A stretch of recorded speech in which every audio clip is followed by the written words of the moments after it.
Ito po yung naging realization ko about po sa pagsasama namin ni Mami. Basta minahal kita, kaya kitang ipaglaban kahit sa pamilya kita. Yung nangyari kay Mami na wala pong nag-expect. Kapag dumating po pala yung mga ganitong senaryo, mahal na mahal mo siya kahit ibinigay mo na ang lahat, nagsama kayo sa isang bahay.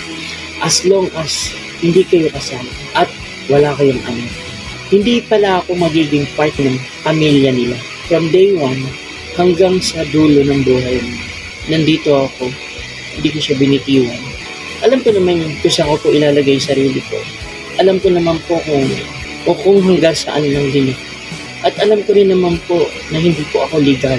Kung part ako ng family, at kahit wala kami anak, at kahit hindi kami kasal, kung iniisip nila ako, nandun po yung pangalan ko, dun sa kabaong ko na. You're my reality.